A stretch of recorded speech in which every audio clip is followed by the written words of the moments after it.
coming in from the Apex Court to the Yogi Sarkar over the Kanwar Yatra. The Apex Court today made it very clear, and I want to quote, let's make it clear, the UP government can't allow the Yatra in its current form is what the Supreme Court has said. The Yogi government had advocated for a symbolic yatra which would have involved lesser number of Kanwarias and participants, and also more stringent COVID protocols to be put in place. The central government had also proposed a system whereby there are designated locations where tankers bring in Ganga Jal, and thereby devotees can collect the holy water and then visit Shiva temples to offer their prayers and perform Abhisheka. However, when it comes to the courts, they have said that the right to life is supreme and rules over all other rights, including the right to religion, and has said that when it comes to such a situation, the state government is reaching out to mutts and trying to reach out a consensus before it returns to the Supreme Court on Monday. Ahead of the crucial polls,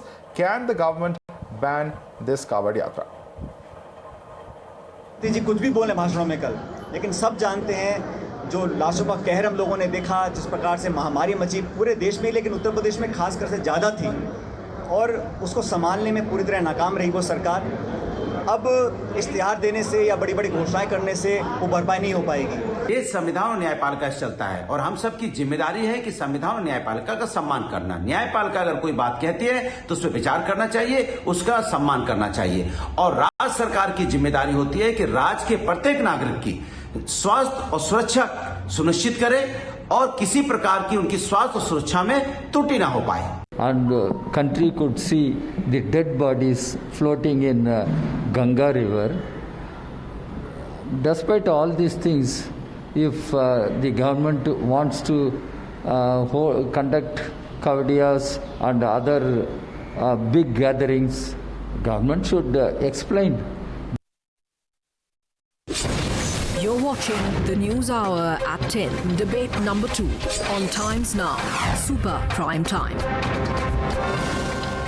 All right, let's go across to Aparajita Sarangi, first and foremost MP and spokesperson of the BJP. Aparajita Sarangi, the Supreme Court was very, very clear. They have said that the state government has to take a decision, otherwise the court will take it. And given this kind of situation, clearly the ultimatum and the options before the state government are extremely limited. Do you think that the court, and you agree with the court when it comes out to say that the right to life is really something that is above all other rights, including the right to religion? Absolutely. So let me tell you that we need to go through para 9 of the affidavit, which has been submitted by the center in the Supreme Court case. If you read para 9, the stand of the central government would be extremely clear. It says that the state governments must not permit movement of Kanwarias for bringing Ganga Jal from Haridwar to the Shiva temples of their choice. However, considering the age-old customs and religious sentiments attached, the state governments must develop a system to make holy Ganga Jal available through tankers, which should be available at identified designated locations. Now, having said this, let me tell you that the Uttarakhand government has already said no to this Kanwariya Yatra, number one. Number two, many other states have also come forward and said there should be no Kanwariya Yatra. We must remember that in 2019, around 3.5 crore people from all over the northern India had actually gone to Haridwar to get the Ganga Jal. So I think we are standing on the brink of third wave. And we know how difficult the second wave was for all of us. We have still not recovered. So, ma'am, are you saying that the UP government's decision was aimed at other considerations, including political considerations, as opposition has been saying?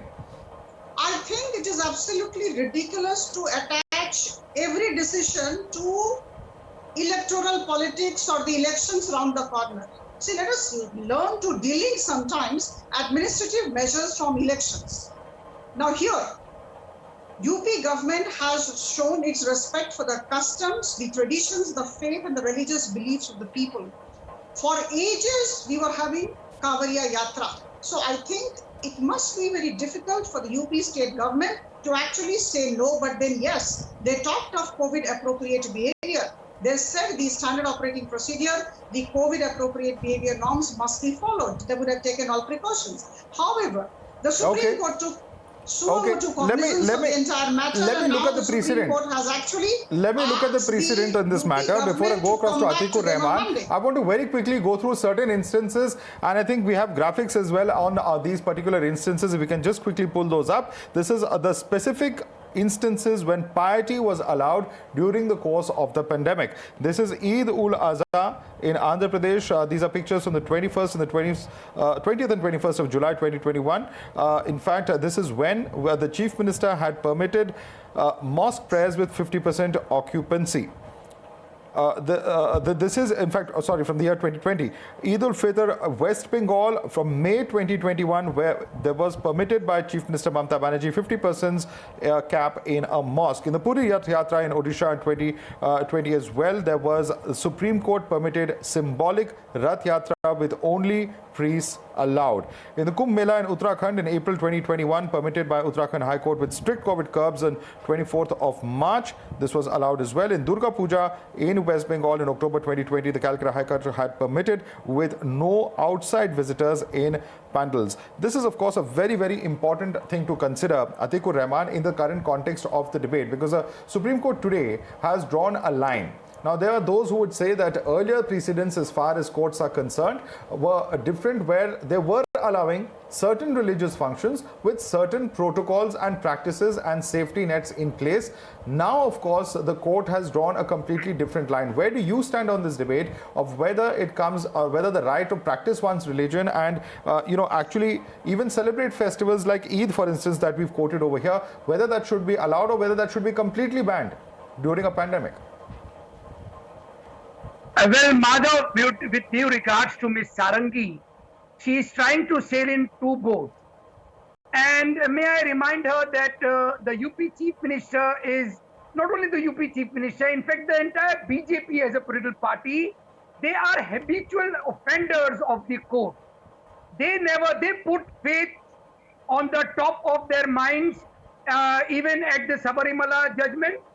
They, declined to even their own legislators, MLAs and MPs declined to follow the protocols of the Diwali cracker ban. And now so again, we're not discussing Sabarimala. We are discussing pandemic and piety. Let's please stick to the subject at hand. Sabarimala is not related to this debate at all. Piety has to be discussed. Madhavan, herein, Ms. Sarangi is also saying that piety is very much innermost in the heart of the UPites. But what is the government of the Chief Minister of a state to draw their attention towards pandemic, which is, the life-threatening. The Prime Minister says it's life-threatening. The Prime Minister is warning on the headlines in the newspapers that the third wave has to be stopped. And hearing the UP Chief Minister is violating, the Prime Minister also and the courts also. Okay. And hearing Mrs. Sarangi says that no. All right, you're taking the ball on high ground. Let me ask you a simple question, sir. What about festivals such as Eid? Should they be allowed or not? Or should they also be banned because there is public gathering there as well? Madhav, I assure you that the Muslims have in the past also, we will adhere to any guidelines from the courts, any guidelines from the ICMR. We will not violate them. Yes. All right. All right. The Supreme Court has made its stand very clear today. It is, of course, going to be all eyes on Monday when the UP government comes back. What will their submission be? What will the court say as far as the submissions are concerned? That's what we're going to watch out for. Thanks so much for joining us this evening.